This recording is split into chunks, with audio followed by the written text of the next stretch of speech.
Hello students, कैसे हैं आप लोग? सब बढ़िया, ठीक ठाक हैं? कैसी चल रही है तैयारी आप लोगों की? ठीक चल रही है? मजा आ रहा है, नहीं आ रहा है? चलिए, आज की क्लास में हम लोग क्या करने वाले हैं? मैथमेटिक्स का झारखंड एकेडमिक काउंसिल का सेट नंबर 2 सॉल्व करेंगे। कौन सा सेट सॉल्व करेंगे? सेट नंबर 2 सॉल्व करेंगे। तो चलिए देखते हैं सेट नंबर 2 के साथ एक एक करके हर एक क्वेश्चन की तरफ हम लोग बढ़ते हैं। पहला क्वेश्चन हम लोग का क्या कह रहा है? ध्यान गड़ाए रखिएगा, नजरें एकदम गड़ा करके रखनी है हम लोगों को। क्वेश्चन नंबर 1 देखिए क्या कह रहा है। F x is equal to एक फंक्शन गिवन है आपको, F x is equal to एक फंक्शन है 3। पूछ रहा है कि ये कैसा फंक्शन है? एक्सपोनेंशियल फंक्शन है। क्या यहाँ पावर में कुछ भी दिख रहा है? नहीं सर, एक्सपोनेंशियल में ई पावर कुछ दिखता है, एक्स पावर कुछ दिखता है, ए पावर कुछ दिखता है, ऐसा नहीं है। क्या ये मॉडुलस फंक्शन है? क्या मॉड लगा हुआ है? नहीं सर। क्या ये कांस्टेंट फंक्शन है? अचर फंक्शन, बिल्कुल। 3 एक कांस्टेंट नंबर है, तो ये कैसा फंक्शन हो जाएगा? कांस्टेंट फंक्शन हो जाएगा। ऑप्शन नंबर बी सही आंसर होगा इसका। फंक्शन कैसा हम लोगों का? कांस्टेंट। आइए क्वेश्चन नंबर 2 के पास। क्वेश्चन नंबर 2 में देखिए फिर से आपको एक फंक्शन गिवन है। फंक्शन किस तरीके का है? X square minus x plus 7। आपसे पूछ रहा है एफ ऑफ 0 क्या होगा? तो एक्स का वैल्यू क्या डालिए आप? 0 रखिए।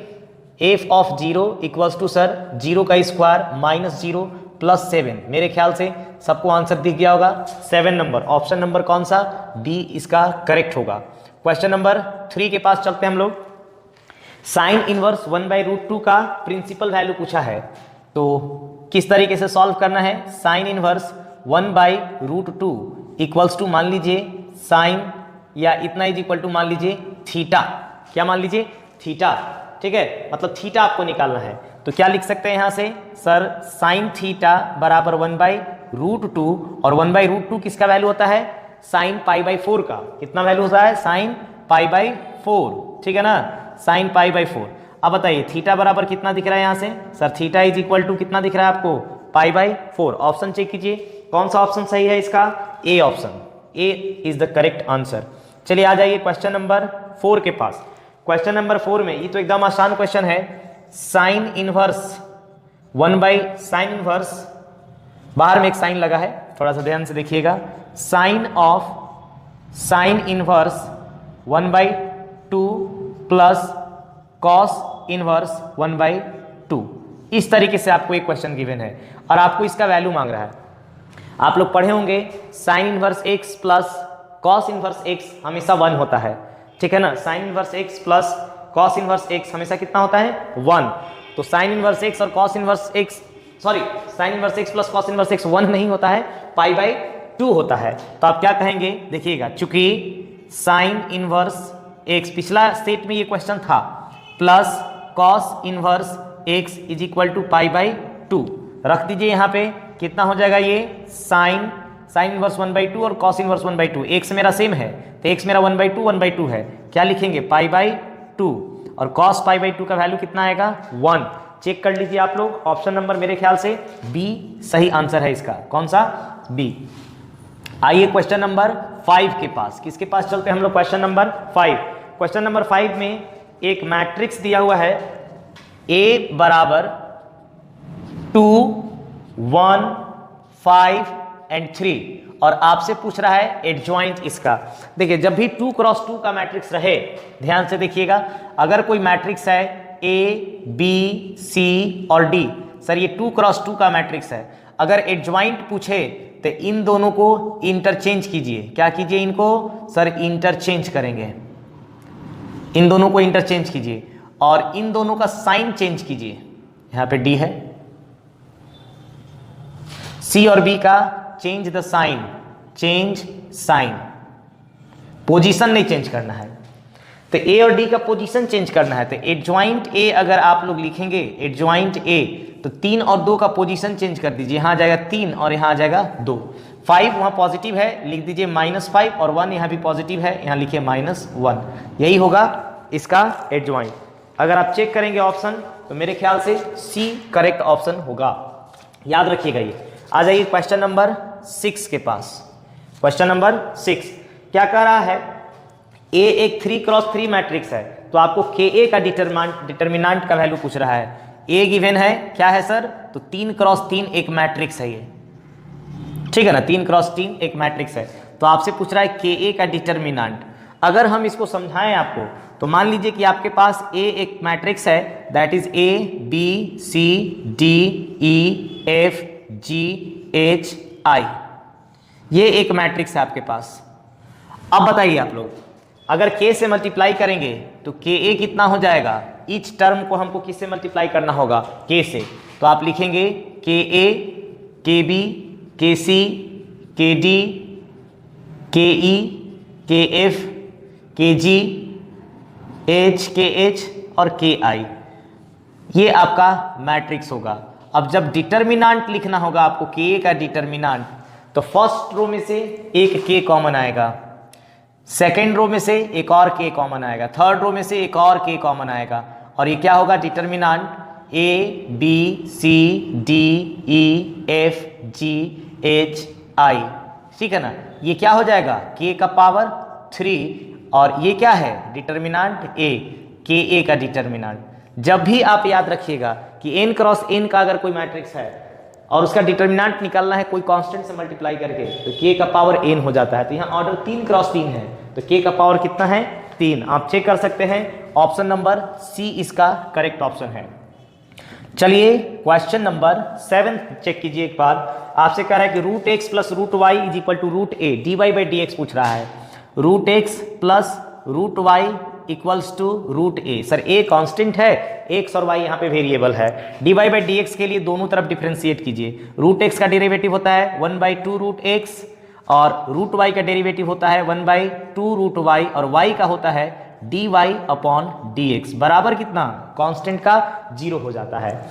चलिए क्या लिखेंगे आप? 1/2 root Y D Y upon D x is equal to, इसको ले जाइए लेफ्ट साइड में, -1/2 1/√x। ये 2 और 2 कैंसिल हो जाएगा, तो वैल्यू जो आएगा D Y by D X का, यहाँ पे माइनस रहेगा, रूट वाई ऊपर जाएगा, यहाँ x होगा, सॉरी, रूट वाई, और नीचे होगा रूट एक्स, ठीक है ना। ये होगा आपका रिजल्ट। ऑप्शन चेक कीजिएगा तो आपको ऑप्शन नंबर मिलेगा सी। कौन सा ऑप्शन सही है? सी। क्वेश्चन नंबर 8 की तरफ हम लोग बढ़ते हैं। देखिए क्वेश्चन नंबर 8 क्या कह रहा है हमारा। क्वेश्चन नंबर 8 कह रहा है y equals to sine inverse, y equal to sine inverse 3x minus 4x cube. आपको dy बाई डी एक्स निकालना है इसका। तो सबसे पहले तो आप x is equal to substitute कर दीजिए sine theta, x is equal to substitute कीजिए साइन थीटा, ठीक है ना। x बराबर अगर साइन थीटा सब्सटीट्यूट करेंगे, ठीक है ना, आपको dy बाई डी एक्स ही निकालना है, तो y इज इक्वल टू हो जाएगा साइन इनवर्स ऑफ कितना?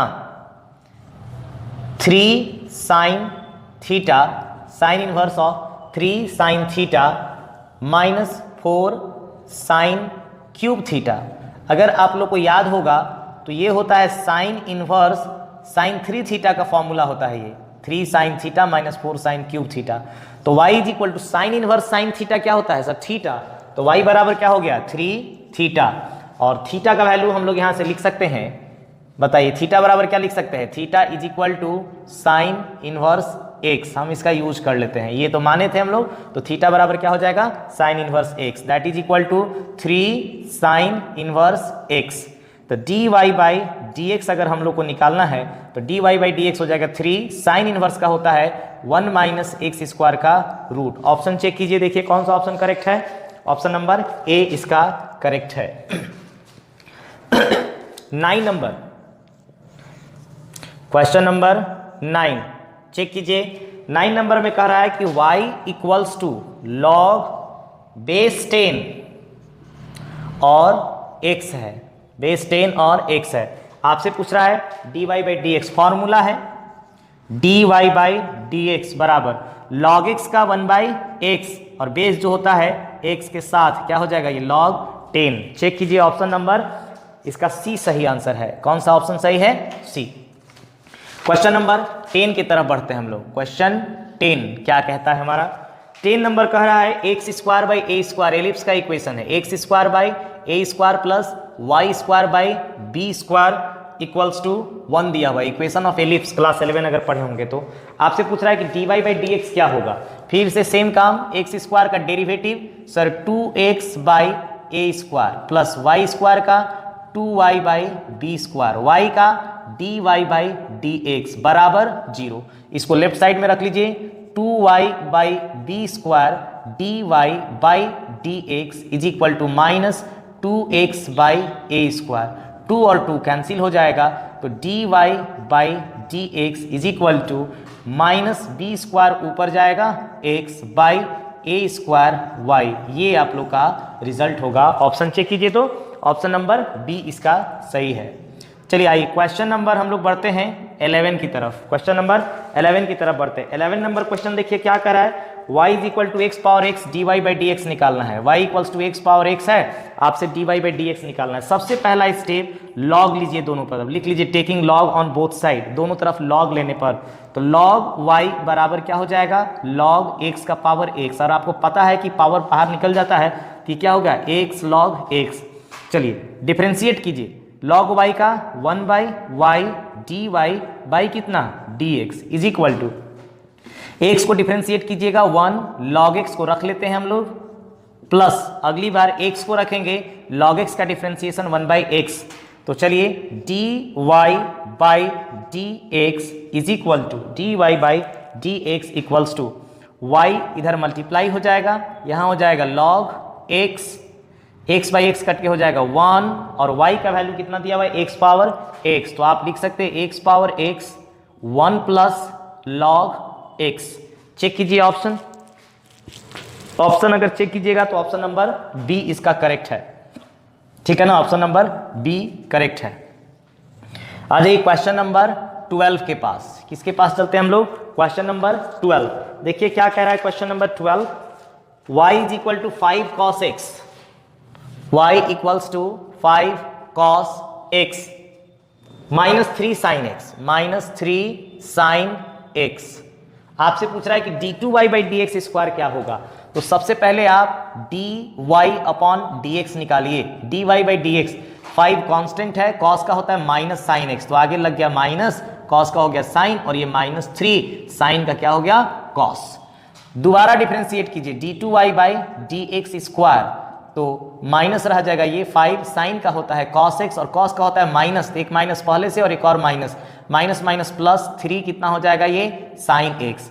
अगर आप यहाँ से माइनस कॉमन निकाल देते हैं तो ये है 5 cos x, और यहाँ हो जाएगा माइनस 3 sin x, है ना, ये कितना है माइनस, यही तो मेरा y था। चेक कीजिए ऑप्शन नंबर कौन सा करेक्ट ऑप्शन है इसका, तो ऑप्शन सी करेक्ट है। कौन सा करेक्ट है, option C is right answer. Question number 13 की तरफ हम लोग चलते हैं। देखिए क्वेश्चन 13 आपका क्या कह रहा है, क्वेश्चन 13 कह रहा है एफ एक्स बराबर, एफ एक्स एक फंक्शन दिया हुआ है और ये है a x square minus b x plus c, f x is equal to a x square minus b x plus c, और आपसे पूछ रहा है एफ डैश जीरो क्या होगा, एफ डैश जीरो क्या होगा। चलिए देखिए एफ डैश जीरो क्या होगा, तो सबसे पहले एफ डैश एक्स कैलकुलेट कीजिए, 2 बाहर निकलेगा सर, ये 2ax माइनस बी हो जाएगा, तो एफ डैश जीरो जब आप रखिएगा तो 2a into zero minus B that is equal to minus B. अगर आप चेक करते हैं इसका आंसर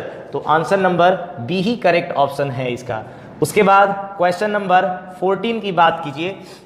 क्वेश्चन नंबर 14 कह रहा है कि एक वृत्त के क्षेत्रफल में परिवर्तन की दर इसकी त्रिज्या के सापेक्ष ज्ञात कीजिए जब त्रिज्या 5 सेंटीमीटर हो। The rate of change of area of circle with respect to it radius R at R equals to 5 centimetre. अगर ये कोई सर्कल है और इसका त्रिज्या आर है तो क्षेत्रफल ए एरिया क्या होता है पाई आर स्क्वायर। आपसे कहा है rate of change of area, तो एरिया ऊपर रखेंगे विथ रिस्पेक्ट टू रेडियस, तो D A by D R निकालना है। तो 2 देखिए पाई कांस्टेंट है, आर स्क्वायर का क्या होगा 2r, लेकिन क्वेश्चन में क्या कहा है कि D A by D R कहाँ पे चाहिए, आर बराबर 5 सेंटीमीटर पर, तो रख दीजिए आर का value 5 centimetre, 2 pi into 5 that is equal to मेरे ख्याल से 10 पाई। अगर आप चेक करेंगे तो ऑप्शन नंबर ए सही है। कौन सा ऑप्शन सही है इसका, ए नंबर सही है। आइए क्वेश्चन नंबर 15 के पास चलते हैं हम लोग। क्वेश्चन नंबर 15 क्या कह रहा है कि कॉसेक एक्स इंटू, देखिए तो cosec X into cosec x plus cot X plus कितना एक्स, कॉट एक्स है ना, का इंटीग्रेशन क्या होगा, यहां लगा है dx। सबसे पहले आप इसको मल्टीप्लाई कीजिए और अलग कर दीजिए। Cosec X into cosec X sir होता है ये cosec square X integration dx plus यहाँ है cosec X into cot X क्या हो जाएगा sir, cosec X into cot X dx, इसका भी क्या लिखेंगे आप, इंटीग्रेशन। कॉसेक स्क्वायर एक्स किसका डिफरेंशिएशन होता है, तो कॉट एक्स का डिफरेंशिएशन होता है माइनस कॉसेक स्क्वायर एक्स, तो कॉसेक स्क्वायर एक्स का इंटीग्रेशन होगा minus cot X plus cosec x cot X किसका होता है, माइनस कॉसेक एक्स का होता है, सॉरी कॉसेक एक्स का होता है minus cosec x cot X, ठीक है ना। तो कॉसेक एक्स कॉट एक्स का क्या होगा सर, माइनस कॉसेक एक्स होगा प्लस कितना c, तो minus cot x minus cosec x plus कितना c, ऑप्शन नंबर डी इसका सही होगा। डिफरेंशिएशन का फॉर्मूला आपको याद होगा, साइन एक्स का कॉस एक्स का minus sine x, tan x का sec square x, sec x का sec x tan x, cosec x का minus cosec x cot x और कॉट का माइनस कॉसेक स्क्वायर एक्स। तो यहाँ पे ऑप्शन नंबर डी के साथ हम लोग को जाना चाहिए। आ जाइए क्वेश्चन नंबर 16 देखते हैं। कौन सा क्वेश्चन, 16। क्वेश्चन नंबर 16 कह रहा है कि tan log x by X dx का इंटीग्रेशन। देखिए tan यहाँ है log x बाई कितना है x और इधर है dx, इसका इंटीग्रेशन आपसे कह रहा है। तो आप log x को क्या मान लीजिए, t मान लीजिए log x को, let log x is equal to t। तो log x का derivative sir 1 by X dx बराबर कितना हो जाएगा dt, 1 बाई एक्स dx। ये देखिए तो 1 बाई एक्स dx, इसकी जगह क्या रख दीजिए आप, dt रख दीजिए। तो वैल्यू कितना हो जाएगा आपका, that is equal to tan log x को t मान लिया तो tan t और dx by X is equal to कितना है dt, तो tan t dt। tan का इंटीग्रेशन कितना होता है, minus log mod cos t हो जाएगा, mod cos t plus c minus log mod cos t। तो कॉस के बाद t किसको माने हैं, log x को, तो यहाँ हो जाएगा cos log x का mod plus c। log x का वैल्यू कभी नेगेटिव नहीं आता है तो ज़्यादा टेंशन हम लोग को नहीं करना है। अगर आप इसका आंसर चेक कीजिएगा तो minus log cos log x, यही है ना cos log x, तो ये ऑप्शन नंबर c, एक मिनट डी के साथ आप लोग जाइएगा। क्वेश्चन नंबर 17, कौन सा क्वेश्चन, 17 नंबर देखिए। आपको निकालना है integration d by D x log base e x और इधर हो गया dx। तो आपको पता है integration is inverse process of differentiation.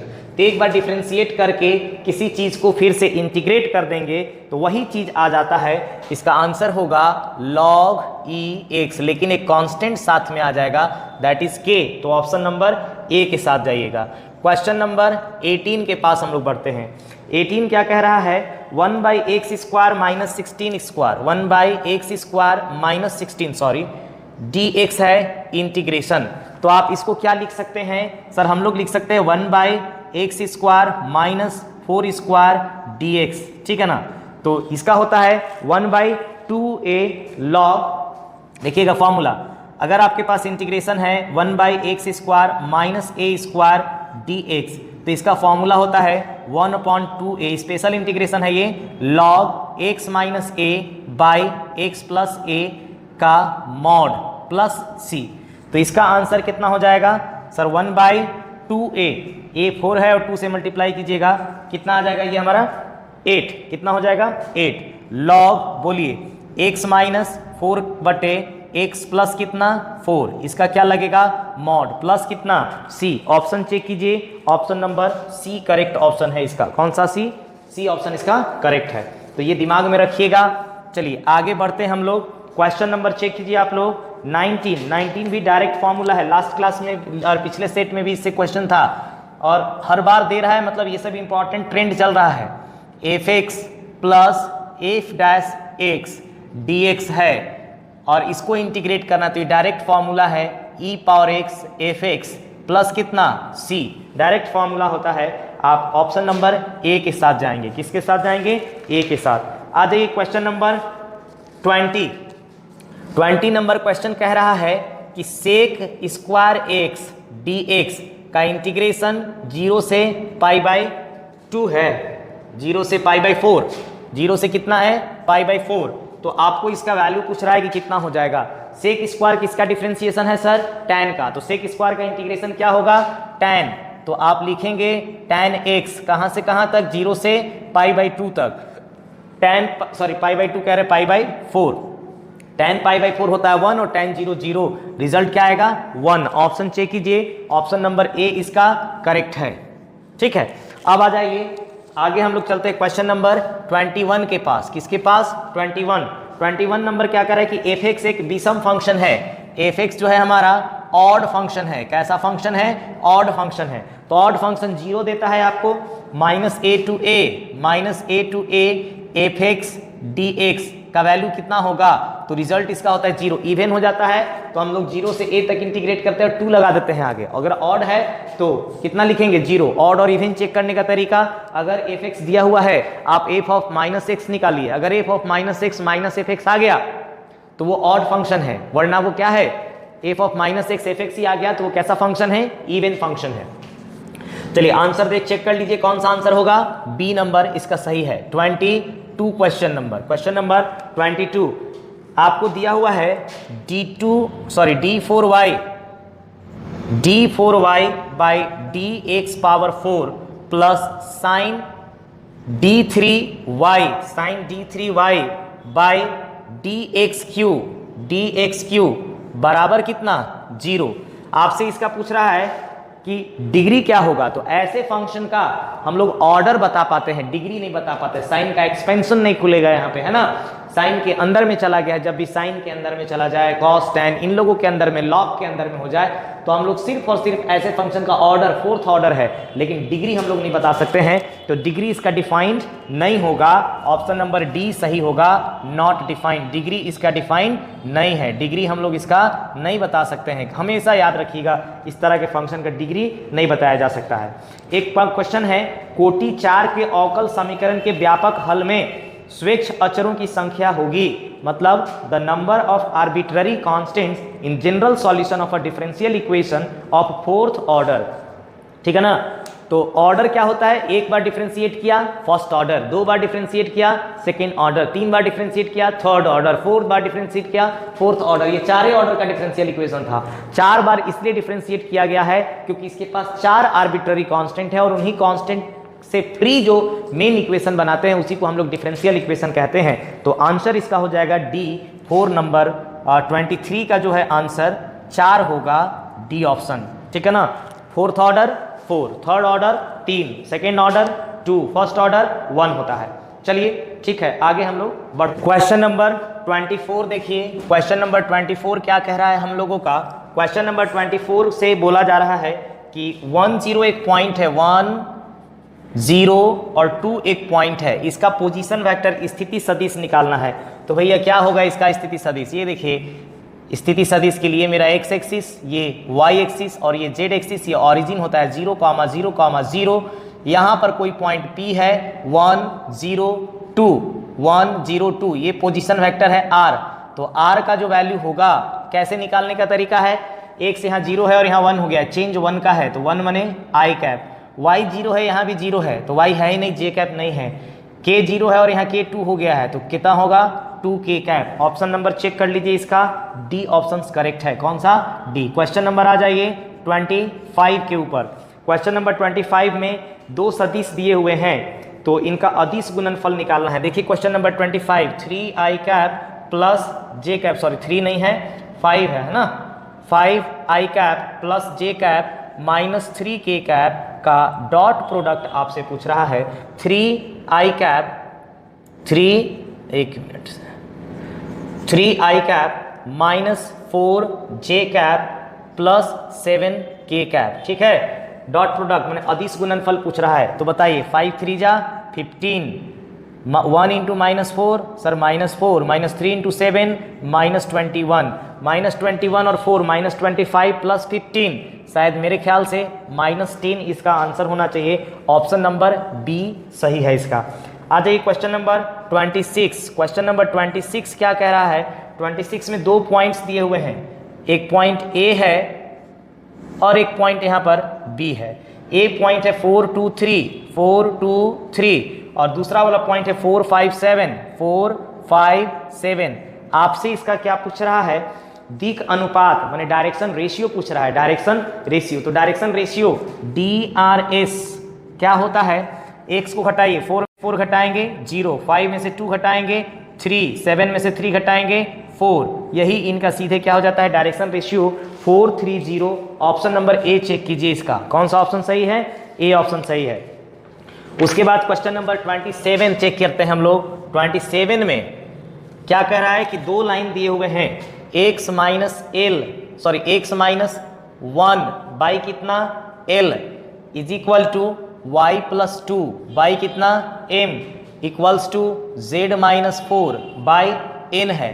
और ये एक और लाइन दिया हुआ है x plus 3 by 2 equals to y minus 4 by 3 equals to z by 6। कह रहा है कि ये दोनों लाइन एक दूसरे के समांतर हैं, ये दोनों लाइन एक दूसरे के समांतर हैं, पैरेलल हैं, तो कौन सा रिलेशन सही होगा। पैरेलल लाइन का कंडीशन क्या होता है, l by 2 is equal to m by 3 equals to n by 6। Check कीजिए, 2 3 और 6 का एलसीएम कितना होगा, 6। सबको 6 से मल्टीप्लाई कर दीजिए, l by 2 into 6 is equal to m by 3 into 6 is equal to n by 6 into 6। भाई तीनों बराबर थे तो तीनों को हमने बराबर नंबर से मल्टीप्लाई कर दिया, तो इस पर कोई डिफरेंट या कोई अंतर नहीं होना चाहिए, कोई फर्क नहीं पड़ना चाहिए। 2 3 जा 6, ये हो जाएगा 3l, 3 2 जा 6 2m, और ये हो जाएगा n, 2 3l बराबर 2m बराबर n। अगर आप चेक करेंगे तो ऑप्शन नंबर बी इसका करेक्ट होगा।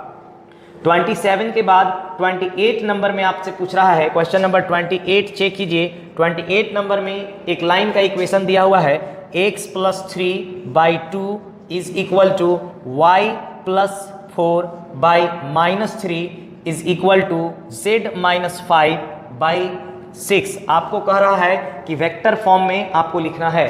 तो इस लाइन के इक्वेशन को सदिश के समीकरण के रूप में लिखने के लिए सबसे पहले हम लोग को पॉइंट पता होना चाहिए।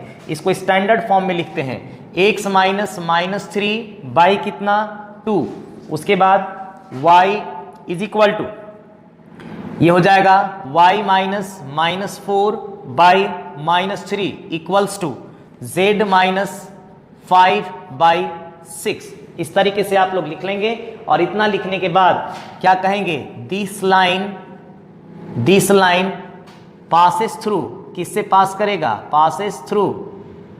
वैसे ऑब्जेक्टिव है तो इतना ज़्यादा नहीं लिखना है, लेकिन आपको हम बता रहे हैं, passes through point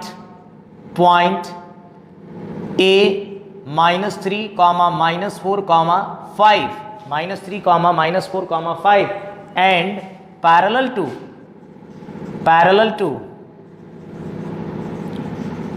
two line with DRS माने डायरेक्शन रेशियो, किस लाइन के, जिसका डायरेक्शन रेशियो कितना है 2 माइनस 3 6। तो यहां से आपको मिलेगा एक वेक्टर A मिलेगा, वो -3 I cap minus 4 J cap plus 5 K cap, और V वेक्टर भाई जिसके पैरेलल होता है वो होता है तो 2 I cap minus 3 J cap plus 6 K cap. तो लाइन का equation R is equal to A plus lambda B, A plus lambda B, that is equal to A है हमारा -3 I cap minus 4 J cap plus 5 K cap plus lambda into 2 I cap, कितना 2 I cap minus 3 J cap plus 6 K cap. यही होगा हम लोग का line का equation. अगर आप चेक करेंगे तो ऑप्शन नंबर ए इसका करेक्ट ऑप्शन है। कौन सा, ऑप्शन नंबर ए सही है क्वेश्चन नंबर 28 का। 29 देखिए आपको क्या कह रहा है, क्वेश्चन नंबर जो है 29 में प्रोबेबिलिटी ऑफ एफ दिया हुआ है, दैट इज 3/4, और साथ ही साथ दिया है probability of E intersection F दिया हुआ है 1/4। तो आपसे पूछ रहा है प्रोबेबिलिटी ऑफ ई, जब एफ पता है तो क्या लिखेंगे आप sir, probability of E intersection F बटे प्रोबेबिलिटी ऑफ एफ। सब कुछ तो दिया हुआ है, probability of E intersection F है 1/4, बाई कितना करेंगे आप लोग सर प्रोबेबिलिटी ऑफ एफ कितना है 3/4, दोनों कट जाएगा 4 और 4, आंसर क्या होगा 1/3। आंसर चेक कीजिए, इसका सी ऑप्शन सही होगा। क्वेश्चन नंबर 30 की तरफ चलिए।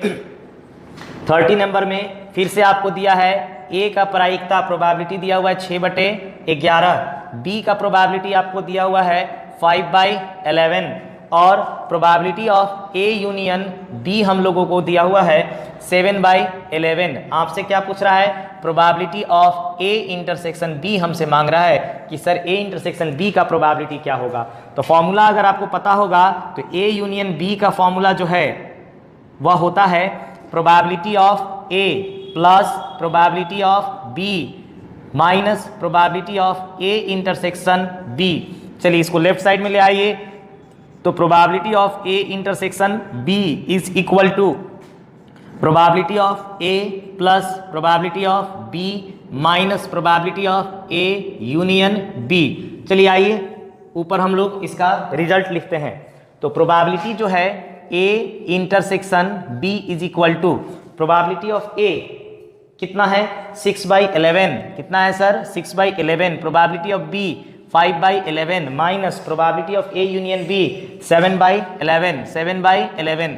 तो 6 5 11 में से 7 जाएगा, शायद मेरे ख्याल से 4/11। चेक कर लीजिए आंसर 4/11, ए ऑप्शन सही है। कौन सा ऑप्शन सही है, ए। आ जाइए क्वेश्चन नंबर 31 के पास। क्वेश्चन नंबर 31 क्या कह रहा है, fill in the blanks type question. ये आपका ऑब्जेक्टिव क्वेश्चन खत्म होता है। 31 में एफ एक्स दिया हुआ है 4x/3x + 4। आपसे पूछ रहा है एफ ऑफ -1। एफ ऑफ -1 में क्या लिखेंगे, 4 × -1/3 × -1 + 4, दैट इज -4/-3 + 4, -4/1, रिजल्ट आ जाएगा -4। इसका सही आंसर होगा। ठीक है, क्या होगा -4। आ जाइए क्वेश्चन नंबर 32 के पास। ठीक है, क्वेश्चन नंबर 32 क्या कह रहा है हम लोगों का, 32 कह रहा है tan 1x - tan 1y का फॉर्मूला आपसे पूछ रहा है। भैया इससे आसान क्वेश्चन अब क्या, tan 1x - tan 1y क्या होता है sir, tan 1x - y by 1 + x × कितना y।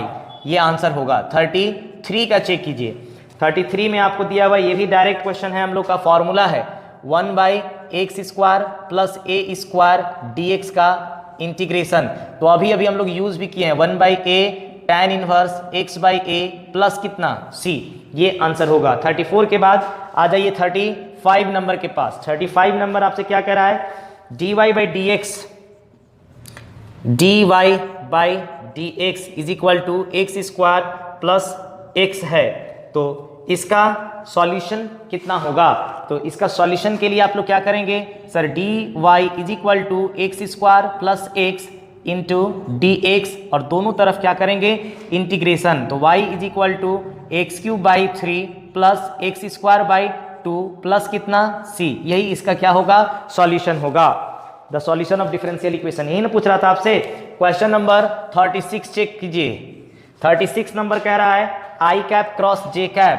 तो i क्रॉस j आपको पता है, i के बाद j, j के बाद क्या आता है k, आंसर होगा इसका i cross j is equal to k cap, इसका सही आंसर होगा।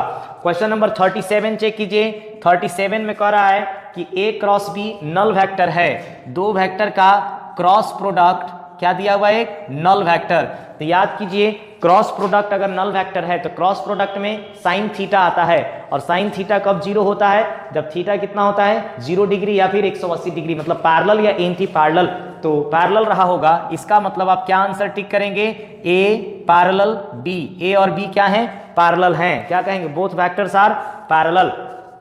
या फिर किसी एक का मैग्नीट्यूड कितना है, 0 भी है, तब भी हम लोग क्या कह सकते हैं, नल वेक्टर। तो बहुत सारे ऑप्शंस हैं, सारे के सारे सही हो जाएंगे इस क्वेश्चन में। क्वेश्चन नंबर 38 देखिए। 38 क्वेश्चन में आपको क्या दिया हुआ है, एक वेक्टर दिया हुआ है 2i cap plus 2j cap minus k cap. ये एक वेक्टर दिया है आपको, इसका डायरेक्शन रेशियो पूछ रहा है। भैया इससे आसान क्वेश्चन, डायरेक्शन रेशियो 2 2 और -1, डायरेक्शन रेशियो क्या होगा 2 2 -1।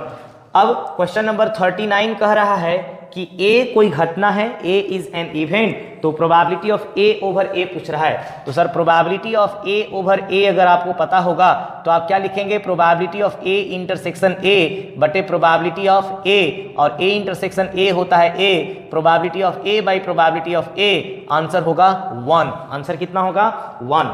क्वेश्चन नंबर 40 के पास बढ़िए। 40 नंबर क्या कह रहा है कि यदि ए तथा बी दो स्वतंत्र घटनाएं हैं तो probability of A intersection B, अगर ये दोनों स्वतंत्र हैं, बिल्कुल एक दूसरे से मतलब नहीं है, कोई चीज इंटरसेक्शन नहीं है इसमें, कोई चीज स्वतंत्र मतलब बिल्कुल अलग, दोनों में कुछ भी नहीं है कॉमन, तो ए इंटरसेक्शन बी का प्रोबेबिलिटी होता है probability of A into probability of B intersection में। ठीक है, अगर डिपेंड कर रहे हैं तो probability of A union B is equal to probability of A plus probability of B minus probability of A intersection B से हम लोग वैल्यू चेक करते हैं। क्वेश्चन नंबर 41 में कह रहा है, 41 क्वेश्चन कह रहा है कि एफ एक्स एक फंक्शन है, ए टू बी और एक बी टू सी है। ठीक है ना, वो पढ़ लीजिएगा आप लोग। जी एक्स दिया हुआ है, एफ एक्स दिया हुआ है, एफ एक्स दिया हुआ है root x, F x is equal to root x and g x का वैल्यू है एक्स स्क्वायर। तो आपसे पूछ रहा है f of g of f x, g of f x, तो क्या लिखेंगे g of f x sir, g of f of x. अब देखिएगा जी के अंदर जो कुछ भी इनपुट डालते हैं वो क्या कर देता है स्क्वायर, तो जी के अंदर एफ एक्स अगर इनपुट डाले हैं तो ये एफ एक्स का क्या कर देगा स्क्वायर कर देगा, और एफ एक्स कितना है sir root x, F X कितना है रूट एक्स, मतलब रूट एक्स का क्या होगा स्क्वायर, तो रिजल्ट क्या होगा एक्स, रिजल्ट क्या होगा एक्स। ठीक है, आ जाइए क्वेश्चन नंबर 42 के पास। 42 में क्या कह रहा है कि tan 3/4 plus tan 1/7 is equal to π/4 proof कर दीजिए। चलिए देखिए करते हैं प्रूफ हम लोग।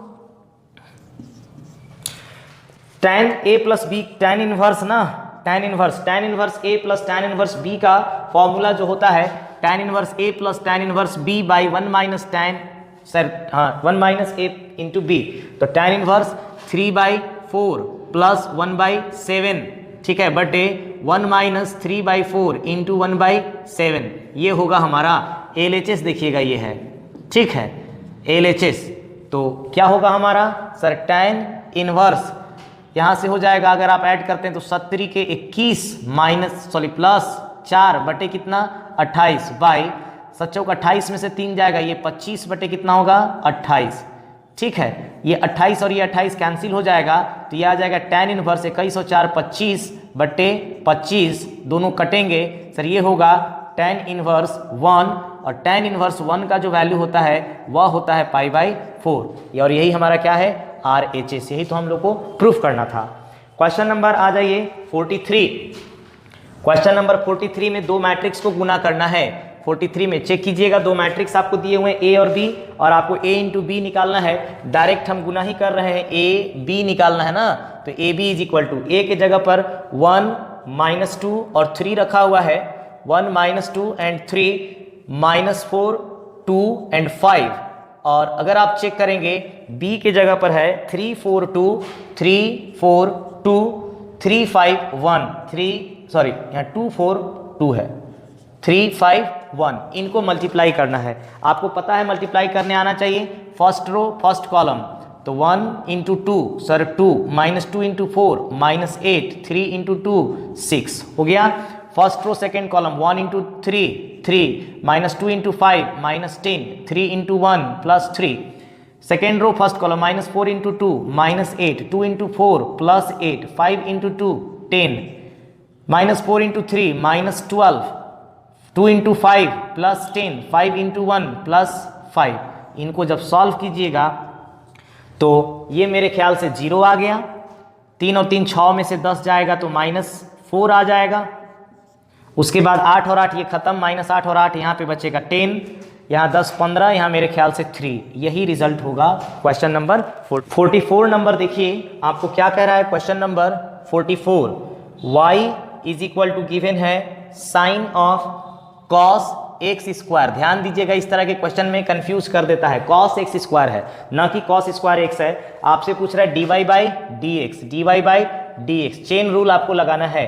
साइन का डिफरेंशिएशन क्या होता है सर cos, और कॉस के अंदर जो है उसी तरीके से लिख दीजिए cos x स्क्वायर इंटू, अब कॉस पर इसका काम हो गया, इस पर आइए, कॉस का क्या होता है sir, minus sine x square हो गया। अब एक्स स्क्वायर का कितना होगा 2x, तो अरेंज कर लीजिए 2x, आगे में आ गया माइनस, इसको लिख लीजिए sine x square into cos of cos x square, ये होगा।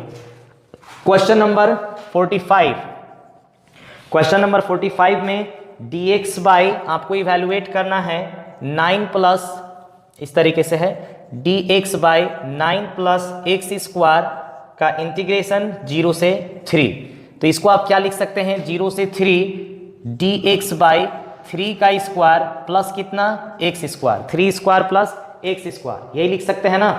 तो क्या हो जाएगा हम लोगों का, that is equal to dx, ये हो जाएगा 1/3, उसके बाद tan इनवर्स x बाई 3 का वैल्यू कहाँ से 0 से 3, तो 1/3 tan इनवर्स, देखिए 3 रखिएगा तो 3/3 1 माइनस tan इनवर्स 0, सर इसका आंसर होगा 1/3 इंटू tan इनवर्स 1 होता है π/4 माइनस 0, सर ये कितना हो जाएगा π/12, बाहर में 3 है तो इसका आंसर होगा π/12। क्वेश्चन नंबर 46 के तरफ हम लोग चलते हैं। 46 नंबर आपका क्या कह रहा है, सेम क्वेश्चन है, x by x square plus 1 का इंटीग्रेशन आपसे पूछ रहा है 0 से 1 तक, 0 से 1 तक x by x square plus 1 dx, ठीक है ना। अब देखिएगा यहाँ पे आप एक्स स्क्वायर प्लस 1 को t मान लीजिए, एक्स स्क्वायर प्लस 1 को t मान लीजिए, तो 2x dx is equal to dt हो जाएगा, तो x dx is equal to dt by 2 आप सब्सटीट्यूट कर सकते हैं। साथ ही साथ अब लिमिट पर आ जाइए, एक तरफ x और एक तरफ t, जब x 0 है तो t का वैल्यू 1 होगा और जब x 1 है तो t का वैल्यू 2 होगा, ये आपको वैल्यू दिमाग में रखना होगा। अब अगर इसका नाम हम देते हैं i, तो i इज इक्वल टू कितना हो जाएगा, x dx के जगह पर dt बाई 2, तो 1/2 बाहर ले लिया और dt बाई t, लिमिट 1 से कहाँ तक जाएगा, 1 से 2 तक, that is equal to sir 1/2 log mod t, कहाँ से कहाँ तक, 1 से 2 तक, that is 1/2 log 2 minus log 1, और log 1 क्या होता है 0, तो log 2 का वैल्यू log 2, तो क्या लिखेंगे आप लोग, log 2 बेस e है बाई कितना 2, ये होगा इसका आंसर। 47 नंबर में एक डिफरेंशियल इक्वेशन दिया हुआ है, dy by D x is equal to y by x आपको सॉल्व करना है। तो 47 नंबर चेक कीजिए, dy by D x is equal to y by x दिया हुआ है, तो आप क्या लिखेंगे, dy बाई वाई का integration equals to dx by x का इंटीग्रेशन, तो इसका हो जाएगा log y बराबर log x प्लस क्या ले सकते हैं आप, log c, ठीक है ना। जब भी इस तरह का आए तो आप log जरूर ले लिया कीजिए कांस्टेंट में, तो आप क्या लिखेंगे, log y equals to log x into c, log x into c, दोनों तरफ से log हटाइए तो y बराबर क्या हो जाएगा, c इंटू एक्स, यही होगा डिफरेंशियल इक्वेशन का सॉल्यूशन। क्वेश्चन नंबर हम लोग चलते हैं, कितना पर हम लोग चलें, 47 है ना, 48 नंबर पर कह रहा है कि j एक सदिश है, j की दिशा में एक i cap plus j cap plus k cap का प्रोजेक्शन निकालना है। मतलब देखिए क्या निकालना है, projection of i cap plus j cap plus k cap on j cap, तो भाई जिस पर प्रोजेक्शन निकालना होता है इज इक्वल टू, इन दोनों का डॉट पहले लिखिए, i cap plus j cap plus k cap का डॉट किसके साथ, j कैप के साथ, बटे जिस पर प्रोजेक्शन निकालना है उसका मॉड, तो j कैप का मॉड। अगर आप चेक कीजिएगा तो यहाँ i और k नहीं है तो ये खत्म, j डॉट j होता है 1, 1/1, कितना रिजल्ट होगा इसका, 1 रिजल्ट आएगा, कितना रिजल्ट आएगा 1, प्रोजेक्शन वाले क्वेश्चन का। आ जाइए क्वेश्चन नंबर 49 में। 49 नंबर में आपको क्या दिया हुआ है, 49 चेक कीजिए, कह रहा है कि a तथा b दो घटनाएं इस प्रकार हैं कि 2 into probability of a is equal to probability of b is equal to 5/13। चलिए देखते हैं क्या पूछता है हमसे, probability of a by b हम लोगों को दिया हुआ है, a बाई बी का प्रोबेबिलिटी दिया हुआ है, तो कितना दिया हुआ है ये 2/5। हमसे पूछ रहा है a इंटरसेक्शन b का प्रोबेबिलिटी पूछ रहा है, तो बताइए ना, probability of a by B given है, probability of a by B होता है probability of a intersection b by probability of b। तो क्या कहेंगे sir, probability of a intersection b is equal to probability of b into probability of a over b। चलिए probability of b कितना दिया हुआ है 5/13, तो 5/13 गुने प्रोबेबिलिटी ऑफ a बटे b दिया हुआ है 2/5, 5 और 5 कैंसिल होगा, आंसर होगा 2/13। कितना आंसर होगा इसका 2/13। क्वेश्चन नंबर 50 चेक कीजिए एक बार। 50 में कह रहा है कि लैम्डा का मान ज्ञात कीजिए जिसके लिए सरल रेखाएं दो दी हुई हैं वो क्या है, लंबवत हैं। तो देखिएगा पहला रेखा जो है x-1/2 is equal to y-3/4 equals to z-4/लैम्डा। ये लाइन 1 है, ये लाइन 1, और लाइन 2 क्या दिया हुआ है आपको, x-2/1 is equal to y-5/3 is equal to z-1/-1। अब भाई अगर इन दोनों को परपेंडिकुलर होना है तो दोनों के DRS का डॉट प्रोडक्ट 0 होना चाहिए। ठीक है, देखिए फॉर्मूला क्या होता है, a1a2 plus b1b2 plus c1c2 बराबर 0। ये a1 और ये a2, तो 2 into 1 plus 4 into 3 plus lambda into -1 बराबर 0। 2 plus 12 minus lambda is equal to 0, तो ये हो गया 14, और माइनस लैम्डा राइट साइड में लेके जाइए तो लैम्डा का वैल्यू कितना आ जाएगा 14, लैम्डा का वैल्यू 14। तो ये क्वेश्चन थे आपके शुरू के 50 क्वेश्चन, जो मेरे ख्याल से 40 और 60 नंबर का क्वेश्चन आज के क्लास में हम लोग सॉल्व किए हैं। मन लगा करके पढ़िए, अच्छे से काम कीजिए। मैथ्स इजी, मैथ्स से इंटरेस्टिंग कुछ भी नहीं है, कुछ भी नहीं है। Math is the easiest subject ever I know and it is queen of all subject. सारे विषयों की रानी है। अगर ये सब्जेक्ट अच्छा है तो फिजिक्स, केमिस्ट्री, बायोलॉजी सारे विषय अच्छे होते हैं। तो खूब मन लगा करके पढ़िए। आज के क्लास में इतना ही, धन्यवाद।